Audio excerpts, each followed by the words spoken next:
and welcome to Nomadic Diaries. My name is Doreen Cumberford. I'm your host.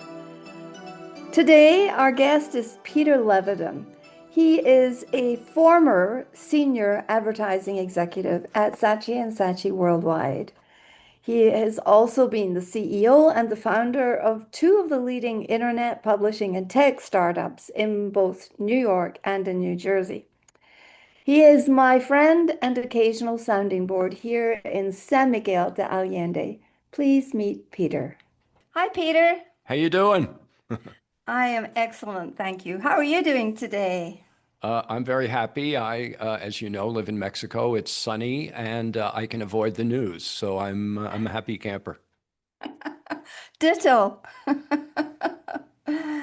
So I mentioned in the introduction earlier that you are a professional advertising guy, like the one of the originals. Can you tell us a little bit about what that was like and your adventures with Saatchi Saatchi and going overseas to work in London, please? I I guess I'm an advertising guy. I've had two careers with a donut in the middle in terms of advertising. Actually, maybe even three. So one, I'll just say Saatchi Saatchi Advertising Worldwide, which at the time I worked for it in the late 80s and 90s was the world's largest agency. 18,000 employees, hard to believe how many people that is. 500 offices in 65 countries, so huge. And I started as a assistant account executive and rose to EVP managing director and a director in Europe. And I ran the Minneapolis office. I was the GM. So when I say donut, that was the beginning. Then I did a couple of internet startups, and I won't say at the end of my advertising career, but I did own an advertising agency on the West Coast. And I've been consulting with advertising agencies for 10 years. So this is 40 years of dealing with advertising clients, advertising agencies, lots of people. Amazing. And did you love your career? Yes, I would say, well, like anybody, I mean, if I dug into the details and tried to remember some of the unfortunate moments, I can put those aside. I had a great ride. I was like a surfer that lived in Hawaii. Every day there were great waves. So that was advertising in the good old days. It's not the same today. No. Well, this is fascinating. Now, you were selected to go to London, and I'm imagining that a lot of people were chosen or had the option and the fortuitousness to be posted somewhere else or assigned overseas. So, the topic of today's conversation is really going to be about corporate thinking, succession planning, and what is the preparation that we get for returning home. So let's talk about when you first went over. What kind of preparation did Saatchi Saatchi give you? Did they give you intercultural consulting? Did they tell you the Brits had strange accents or the best pubs to go to? What was your orientation like? I had no orientation. Our culture at Saatchi, despite being that many employees, thousands of employees in many countries, we rarely move people from office to office. Very rarely happened. In fact, I was the second American ever invited to move to London. Wow. And I was just told one day I got a phone call and they said, we have a job for you in London. Would you like it? You're going to run Johnson and Johnson account across Europe and you're going to run business development around the world.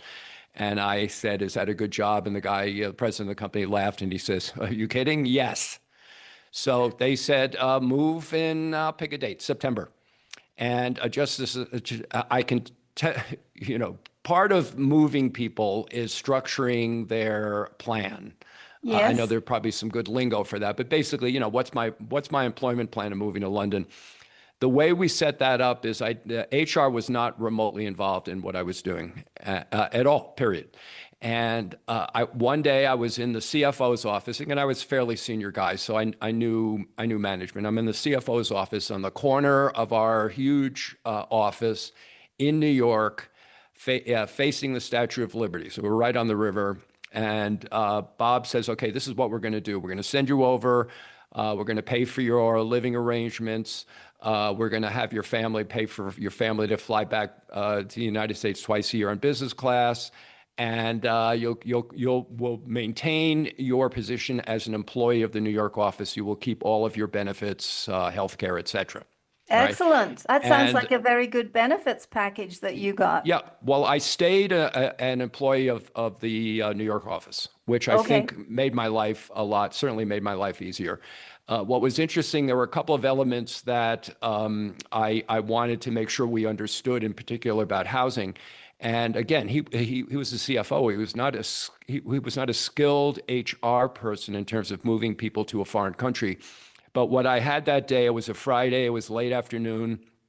The sun is streaming in his office. It's hitting him in the eyes. I'm sitting across the table from him, and I knew I had a strong negotiating position. So I think that's where I got that you're going to pay all my rent in London. And he said, "Look, I got to go play golf." I said, "Is that okay?" He goes, "Yeah, yeah, see you later." So now, Okay. this would be scary to a human resources executive, but Yes. essentially that went down. Now, let me tell you what happened when I moved to London. I showed up one day. I walked in the office. I said, "I'm here," and HR in London said, "You're here? You're here today? Yes. Now?" Yes. That So, happened to me. all That right, happened okay. to me. Yes. All right. So, while we think everything is organized, and again, this was not a corporation with a culture of moving people internationally. Sure. Well, well, that's quite the story that it happened so serendipitously. I got a move to Dubai from London to Dubai in the 70s, and so I dutifully got on a plane, and they had accommodation for me, everything. And I showed up in the office one day, and they said, "Oh, you're here." So this wasn't unusual back then, was it? Well, it certainly wasn't for me. I mean, I'm fortunately I was resilient. HR was resilient. They threw me into an office, and they said, "Okay, next week, well, we're going to move you into your group, your account group in London." I said, "Great," and that was the story. Also, in terms of choosing housing, they said, "Here's the package. Go for it." And I found my own broker type person who showed me Hmm. around. I looked at a Hmm. few places. I had a young family, so that was important, to be in the right environment. Cool. And we Yeah. wound up living in Notting Hill, which today is Nice. probably astronomical. Yes, yes. Now, how old were your children then? I had an infant, as in a couple of months old, and a Wow. 2-year-old. Oh So, my. good or bad, if I look back and wonder, was I a decent person or a little bit of a screw up? I moved ahead of my wife to get Hmm. set up, and then she followed with the kids. So if she was in the room right now, she would be saying that it was an uncomfortable move for her, but it was comfortable for me. It actually gave me time to go to the pub and meet people. Sure, sure. I think that when you're in the throes of making these international moves and relocations, sometimes you just have to struggle through it. We were very lucky. We traveled with a 2-year-old to Japan, and it was very fortuitous and quite just luck that we managed to travel together. So I think that being an accompanying spouse with kids is a topic we have discussed on this podcast many, many times.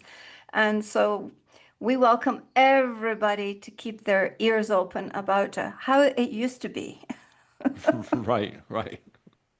So, once you got to London, did you have any intercultural training? Did you have any orientation? You just landed and they said, "Here's your office," and you had to create your mission, you had to build your team. What was that like? I was very fortunate. The way the agency was structured is there were account groups, and each account group was managed by a upper level, so we'll call them senior executive. And I was put into an account group. I had to again for my Johnson and Johnson business and for my business development business. I was given two younger people who were working for me. Let's call them account executives. But I was Right. based within an existing group. So as soon as I landed, I was a member of the family, which was, Yes. I think, very special. And I always tell people this that, again, I got there relatively early. And somebody said to me, Peter, if you want to make friends here, here's the pub around the corner. Go to the local pub and hang out. And I tell the story that I went there two, three times, and I had a car, by the way. They also gave me a car. Uh, Mm-hmm. I had a Yes. car, an apartment in London, a house, actually, not even an apartment. And so I went to the pub. I had a few drinks. And this is, of course, British culture, certainly in the 90s, British culture in the 90s where pubs ruled. And Absolutely. yeah, there's no question. I knew I made it one evening in the pub, and again, my family hadn't moved yet. And one of the guys comes up to me. He says, "Give me your car keys." Mm. And I said, "Why?" He says, "Because you're loaded." And at that point, they took my car keys, and I took a cab home. At that point, I realized I had become. They liked me, They had you know. adopted you. Yes, I was. I was. They generally thought Americans didn't have their act together when it came to advertising. The British ruled advertising in those days, and making sure that I wasn't a drunk driver was a good thing. Absolutely. And that sounds like that built it built the relationship, it builds some trust. It makes you feel, like you said, part of the family and part of something that is already pre-established that is so much easier than just arriving cold and floundering around for so many months, right? So Yeah. sounds like it was pretty intimate. Well, it wasn't difficult in those days for me to understand British culture, and certainly British culture, it's probably still the same, although I know pubs are in trouble at the moment, was revolved around a pub. Um, so if I think the point there is understand the culture you're moving to. Yes. In Japan, you mentioned Japan. I did a lot of business in Japan. Executive type people understand in Japan that you make friends drinking after hours. I mean, This I don't is want true. everything to sound like, we're all loaded on alcohol, but in Japan, and it's also, unfortunately, Japan is like, can you outlast? And I never could, the Japanese executive guys. Yes. And my father-in-law, when he was a base commander in Japan and he had to have meetings with the mayor, he would, my mother-in-law would feed him sticks of butter to handle the alcohol. Can you imagine? Right, right, right. So none of us were built for that tolerance level. Yes, it's very, very important to learn the culture. But what you were also doing was building community, and you were building community and trust between people that were going to be your team moving forward. Is that correct? Yes, absolutely. Well, another story I tell, so I show up, again, these are the old days. They give me an office. I have a secretary. Secretary comes in my office and she says, ask me two questions. She says, what kind of plant do you want? So I stare at her and I go, what is a plant? And she goes, leafy thing. I said, you choose it. Okay. And then the next question, which I kind of got, but it's the way they put it, or she put it, what do you want in your drinks cabinet? And so again, I Interesting. look at her, I said, what is a drinks cabinet? She says, okay, do you want wine or beer? Because at the end of the day, your guys might want to come in and hang out and have a drink. Yeah. Yeah. So what plant do you want, and what's in your drinks cabinet?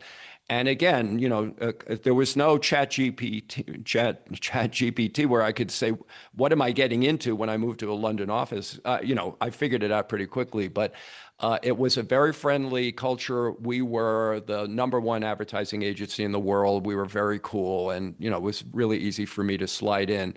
And importantly, slide in not as a super smart American.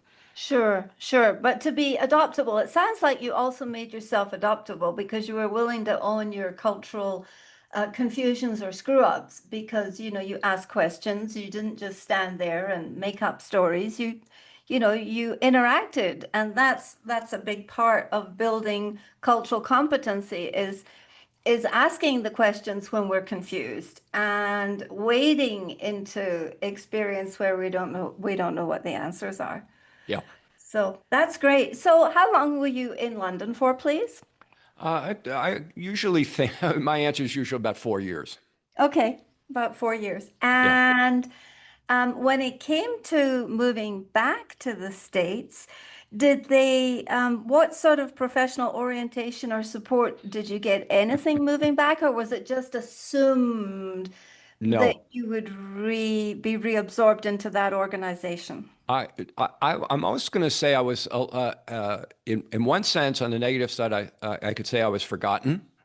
Like I wasn't walking around the New York office anymore. So to New York, Yes. I was invisible, and I was doing a good job. And we were so successful that nobody questioned, my salary and my package at that point. For a couple of reasons, stopped enjoying my job. What they did to me was they moved me out of that big account group where I had a lot of built-in friends, and they moved me up to the executive floor where I got not only a huge office, it once upon a time had been Morris Saatchi's office. So I wound Wow. up sitting alone, essentially alone, with some senior executives around me, smoking a cigar because all these guys smoke Cuban cigars, going out to lunch, excuse me, and with them and drinking bottles of wine. It was insane. I mean, there was a degree of insanity. But I got lonely, and after that period of time, my job just wasn't that interesting. So I told New York that I wanted to come back, and about, I don't know, 4 or 6 months later, they said, "Okay, we have a job for you here." And I will have to say that the way advertising was structured in those days was you were sort of as good as your big account. Yes. Got And it. so I had airlines in the United States. I had Johnson and Johnson, which I managed down in terms of kind of not needing me at some point. I didn't have to Mm-hmm. fly around to 7 or 8 countries anymore. So I said, Sure. I'm coming back. And they said, okay, fine. I came back. They gave me an office. I knew the guys that we had about 8 floors, and I'm a lot of employees in New York, and I knew the guys that moved furniture around and took care of all of us. And when I moved in, they said, "What are you going to do?" The guys said, "What are you going to do about furniture?" I said, "I don't know. What should I do in my office?" They said, "We're firing a creative director tomorrow. Why don't you go look at his furniture? Tell me if you like it." Oh So dear. it was so shoot from the hip. And Yeah. again, HR was not involved at all, zero. Yeah. Yeah. Yeah. Yeah. Well, it sounds like there was very little debriefing or support when you got back. Did anybody ever ask you a single question about what you learned while you were overseas? Because presumably, whether we know it or not, when we are put in a different culture and country, we subconsciously learn things. You living here in Mexico, we probably have some level of subconscious knowledge that we don't even know we have, correct? Yes. So when you got back there, was there any interest in all of your intercultural knowledge and the London market and the international insights that you had built by juggling all these accounts in different countries? Again, it sort of becomes innate to a certain extent. What Yes. happened was I became a bridge between London and New York. Yes. And I mean, to give you an example, I forget what it was, 25th anniversary, 20th anniversary of the agency that was coming up in the next year. And so my job in New York was to run business development globally, which is almost ridiculous. Run quote Possible. sales for a 500 offices. It was ridiculous. I mean, ultimately, whatever. But I was asked to plan and manage the anniversary party in London. So I continued to go back and forth, which was, Yes. quite pleasant. British Airways was a client of ours, so it was very easy for me to jump on a British Airways flight. So that kept me. Concorde? I'm Con sorry. did you fly the Concorde? I'm just curious. Did you Yeah, I have a fly? little Concorde story. One time I was in London flying back to New York. This is in the middle of my tenure, and I show up at the desk in London, and the woman at the desk at British Airways employee says, "Mr. Levitan, please stand over here." And I'm like, "Oh God, I'm trying to get to New York, and whatever, flying." And she calls me back. She says, "Okay, you have 10 minutes to get to the Concorde. We have one seat for you." Wow.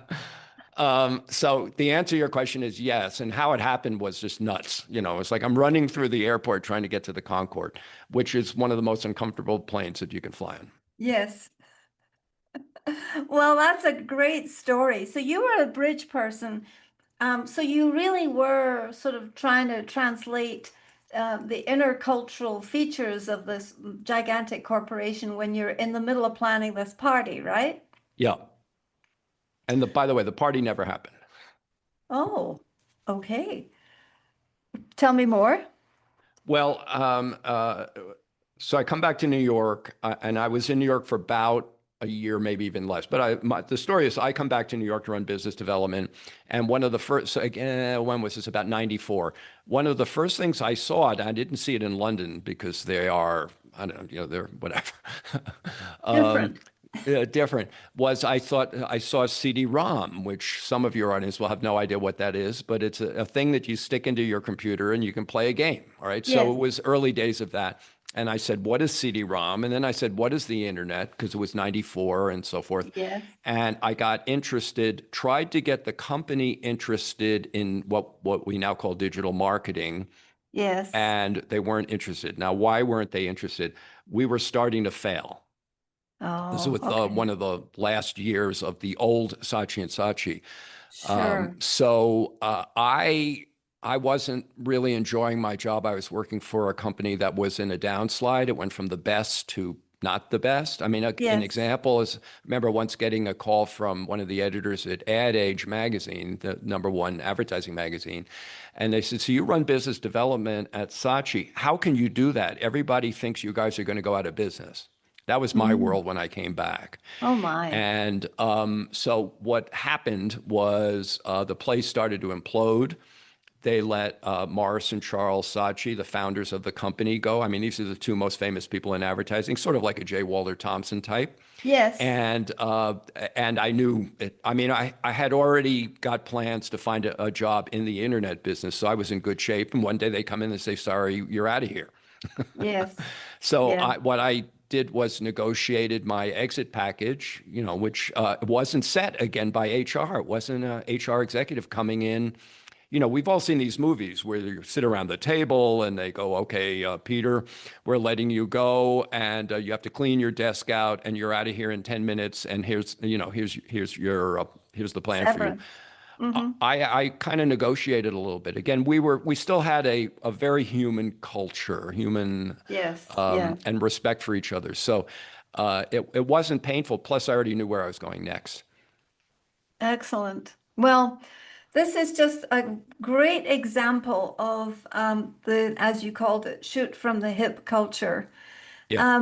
That really existed in a very long time. And I have to laugh because when my partner was about to retire from Saudi Arabia with, I don't know, 35 ex years experience in project management, they suddenly decided that he should move to be the head of PR in finding people for a think tank around the globe. So, and so these decisions just kind of come out of the blue and you just have to go with it, right? Whether you feel like it's part of your own goals and visions or not. So Yeah. this is a very common story. So there were no adjustment, there was no counseling, there was just come back home and it was very, very messy. So is there anything that you wish the company had done differently that would have leveraged your international experience? I'd have to say that the simple answer to that is no. Now, again, I mean, I knew what I knew, and I knew how to work with people around the world. I mean, I had crazy stories of opening offices in Korea and so forth. So I became an internationalist, if that's the right word. I knew how to deal with other cultures. It was important. And I would say that a good chunk of my 16 years at Saatchi were spent traveling around the world and meeting other people. Now, that just happens to be my nature. My first international trip was, I was 16 years old. So I think that, one, you have to love people, you have to respect people. To the extent that you can, you need to learn their culture before you show up. dealing with people in Saudi Arabia, you're not going out for drinks after work. I mean, it's just Nope. not how it works. So, to plan and think about what their culture is and how to slide in well is, or to be conscious of what is important to them is important. Today, given being able to search on the internet, be able to ask questions of AI, you would be remiss in not asking cultural questions if you were doing business in another country. Mm. And so you believe that loving, respecting people, learning the culture, and educating yourself on the expectations of that culture, the beliefs of that culture is important. Now, did you ever have an opportunity, and if you didn't, right now you do, um, to articulate the invisible skills that you learned while you were overseas?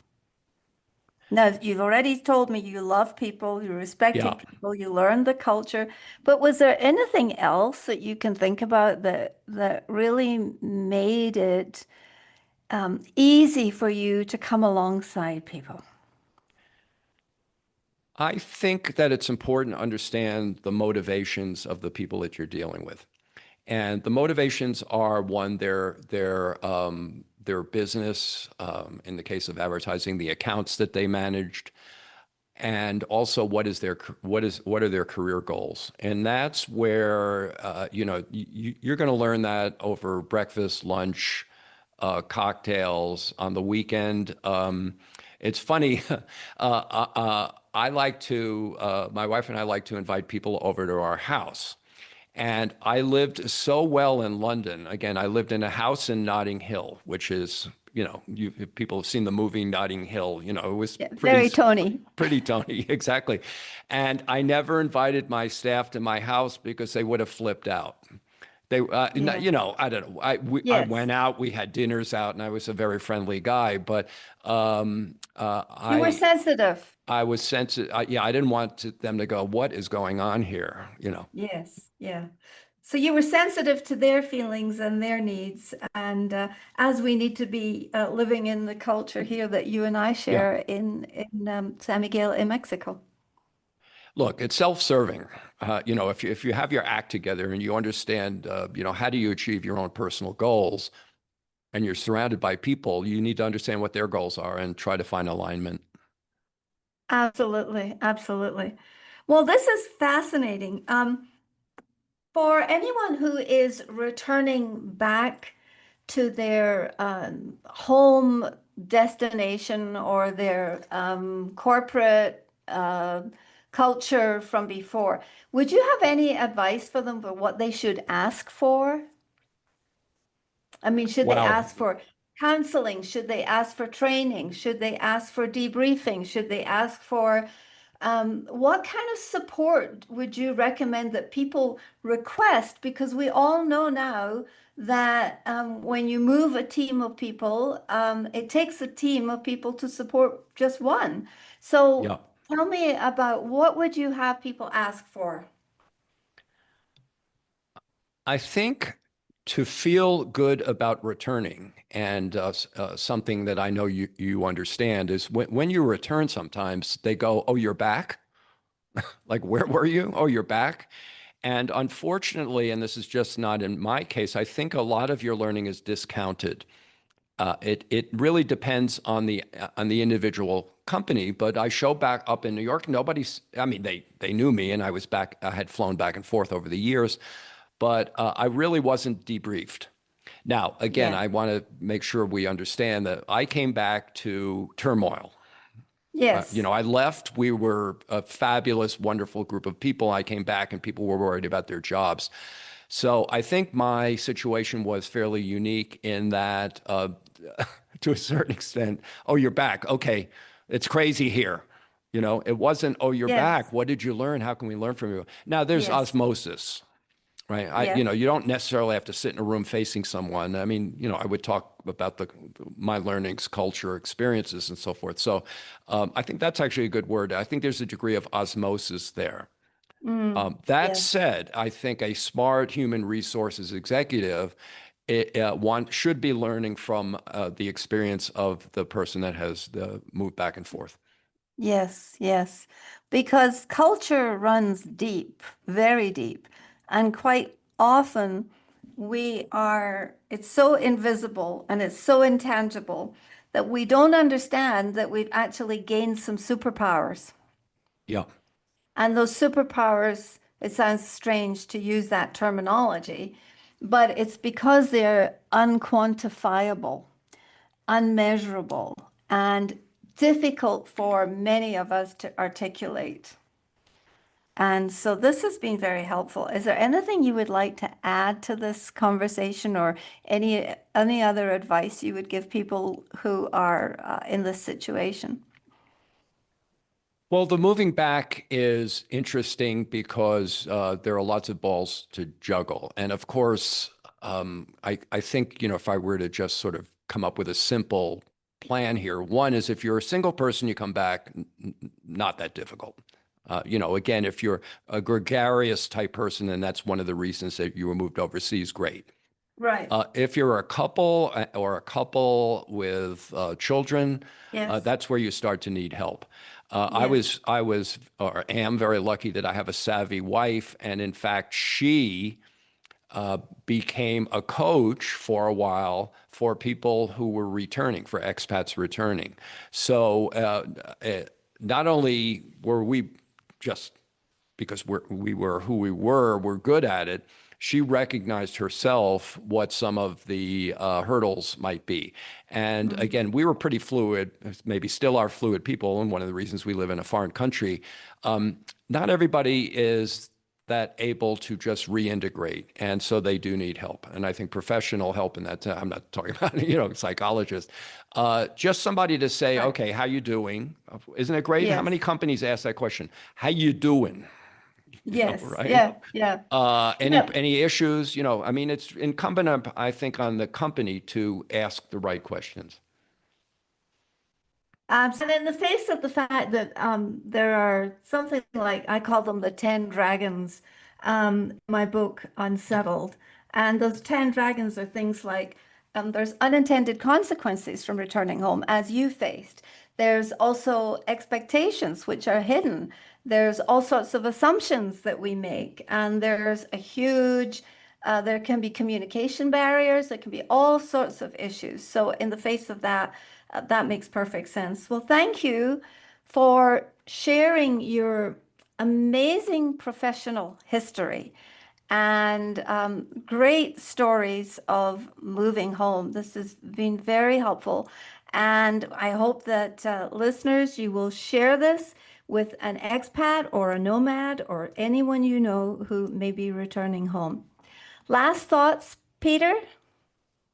Uh, I was just sort of spacing for a second. I think, part of it is to behave. So you Mm, need to behave when you show up in the foreign outpost. And that again goes back to just really listening and making friends and behave when you come home. If I came back to New York and I said, man, I had a really groovy time and, I was hanging with Mick Jagger and everything was, David Bowie, played at my child's party. People don't want to hear that. hmm. So, Yeah, yeah, they'd love to hear stories, but I think you want to manage your persona and your brand when you come home. absolutely. Um, because it's not always appropriate to divulge everything all at once. And Right. It's like one of the dating. yeah, that's right. You want to share it a little bit at a time. And not only that, but you want to share your story with people that you know can handle it and can connect to it or can at least that can consume it well. Because if there are some people that we just can't tell these stories to, would you agree? Oh, absolutely. I mean, there are things that people really don't want to hear. They don't necessarily want to hear how cool and groovy you are, right? Or were, Or yes. were, yeah, were, right? Okay. Well, thank you very much, Peter. I hope that this will be helpful for people returning from overseas. Well, my pleasure talking to you.